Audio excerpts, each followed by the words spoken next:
दिल्ली में आरजेडी नेता शरद यादव के सरकारी आवास पहुंचे राहुल गांधी ने उनसे मुलाकात की और कांग्रेस नेता राहुल गांधी ने शरद यादव बोलिए से बोलिए। मुलाकात के बाद कहा कि शरद यादव लंबे समय हाँ। से बीमार चल रहे थे, लेकिन अब वो हाँ। फिट एंड फाइटिंग मूड मेरे में हैं। मेरे गुरु हैं। 1 घंटे की मुलाकात हुई। इस दौरान बहुत कुछ कौन सीखा सीखा हूं। वो आपसे पहले भी मुझसे बहुत कुछ यादव सिखाते रहे और जी। आगे भी बहुत सिखाते से रहेंगे। लगे। देश में बढ़ती महंगाई पर राहुल गांधी ने सरकार पर हमला बोला। इसके साथ ही शरद यादव ने सोनिया गांधी से मांग करते हुए कहा कि राहुल गांधी को राष्ट्रीय अध्यक्ष घोषित करना चाहिए।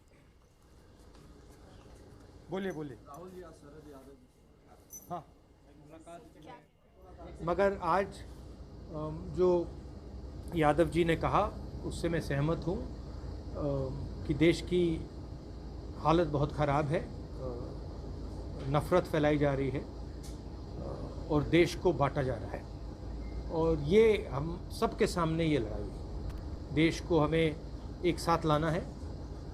एक बार फिर भाईचारा जो हमारा इतिहास है, हमारी हिस्ट्री है, उस पथ पर फिर से चलना है। फिर से दोहराना चाहता हूँ कि शरद यादव जी बीमार हुए, काफ़ी लंबे समय से बीमार थे और मैं बहुत खुश हूँ कि फाइटिंग फिट हैं और देखिए मुस्कुरा रहे हैं।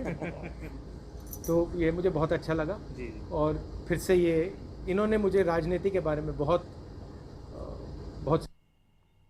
की कठिनाई थी वो मैंने भी उनको बताई और दूसरी देर है कि देश के मामले में मैंने चिंता की और हम लोगों ने मैंने उनको बताया कि जो है वो वीकर सेक्शन जो है उसको पकड़ना ज़रूरी है और उसमें कोई सब लोग और मैं सोचता हूँ कि उनको मैं सीख नहीं दे सकता।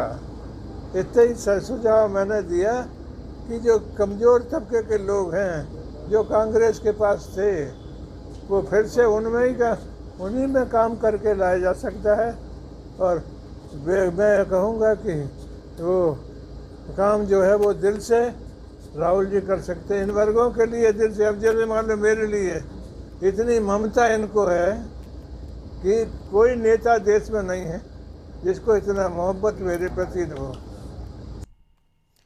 और इस वक्त ब्यूरो चीफ अशोक मिश्रा हमारे साथ जुड़े हैं, स्टूडियो के पास चलेंगे।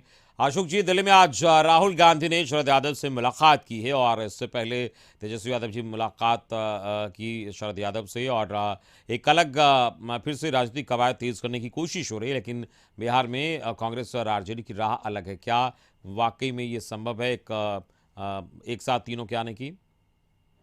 बिल्कुल, देखिए बिहार विधान परिषद के 24 सीटों पर चुनाव परिणाम कल आए हैं और आज कांग्रेस के नेता पूर्व कांग्रेस के अध्यक्ष राहुल गांधी आज शरद यादव से मिलने उनके दिल्ली आवास पर गए थे। हालांकि शरद यादव की तबीयत अभी ठीक नहीं चल रही है और उन्हें कोर्ट ने भी मई महीने तक आवास खाली करने का निर्देश दिया है। वैसी परिस्थिति में पिछले दिनों आपको याद होगा अमित जी कि शरद यादव ने अपनी पार्टी का विलय राष्ट्रीय जनता दल में कर लिया है और एक तरह से तेजस्वी यादव ने उनको अपना गार्जियन माना है, अभिभावक माना है और शरद यादव ने भी तेजस्वी प्रसाद यादव की तारीफ की थी और कहा था कि आने वाला वक्त तेजस्वी का है।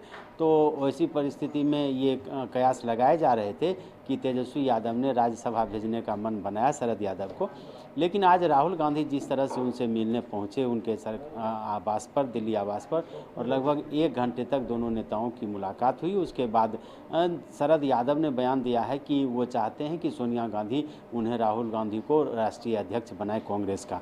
दूसरी तरफ राहुल गांधी ने भी कहा है कि शरद यादव से वो लगातार सीखते रहे हैं और आज भी उन्होंने बहुत कुछ सीखा है। कहने का तात्पर्य यह है कि विपक्षी दलों की गोलबंदी की कवायद पहले से की जा रही है, लेकिन धरातल पर वो अभी भी नहीं उतर पा रहा है। भले ही राहुल गांधी, तेजस्वी यादव, शरद यादव जी की मुलाकात गाहे बगाहे होती रही है, लेकिन बिहार में जिस तरह से 2-2 विधानसभा के उपचुनाव हुए हैं और फिर विधान परिषद की 24 सीटों पर जो चुनाव हुए हैं उसमें कांग्रेस को जिस तरह से दरकिनार किया गया है, उसमें अभी यह नहीं कहा जा सकता कि विपक्षी गठबंधन या विपक्षी एकता की जो बात कही जा रही है वो ज़मीन पर उतरे। हाँ, इतना ज़रूर कह सकते हैं कि शरद यादव के साथ राहुल गांधी की जो बातचीत हुई है, इस बात के संकेत ज़रूर हैं कि कांग्रेस समाजवादी नेताओं के साथ भी बेहतर संबंध रखना चाहती है और इसका मुख्य मकसद यही है कि आने वाले समय में जब कभी बीजेपी के खिलाफ या यूँ कह लीजिए कि देश में तीसरा मोर्चा बनाने की बात हो या कांग्रेस के नेतृत्व में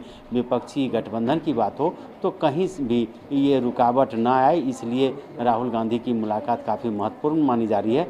लेकिन फिलहाल अभी यह कह सकते हैं कि न तो बिहार में चुनाव हैं, न दूसरे राज्यों में, गुजरात में अगर चुनाव भी हैं तो वहाँ शरद यादव या उनके जैसे नेताओं की कोई महत्वपूर्ण भूमिका वहाँ पे नहीं है। ये औपचारिक मुलाकात है, लेकिन इस मुलाकात जब दो राजनीतिक दल के नेता मिलते हैं तो कहीं न कहीं इसका राजनीतिक संदेश जाता ही है और यह लगातार कवायद हो रही है कि विपक्षी गठबंधन बने, मजबूत गठबंधन बने, लेकिन अभी तक न कांग्रेस को इसमें सफलता मिल पाई है, न समाजवादी आंदोलन के नेताओं को। जी चलिए, इस पूरी बातचीत के लिए बहुत बहुत शुक्रिया अशोक जी आपका। अशोक मिश्र ब्यूरो चीफ हमारे इस वक्त बता रहे थे कि ये हालांकि औपचारिक मुलाकात बताई जा रही है, लेकिन सियासी मायने भी इस मुलाकात के निकाले जा रहे हैं। लेकिन ये विपक्षी गोलबंदी की जो कवायद चल रही है उसका असर नहीं दिख रहा है और वो सही तरीके से कामयाब नहीं हो पा रहा है। हालांकि कवायद लगातार इसको लेकर जारी है।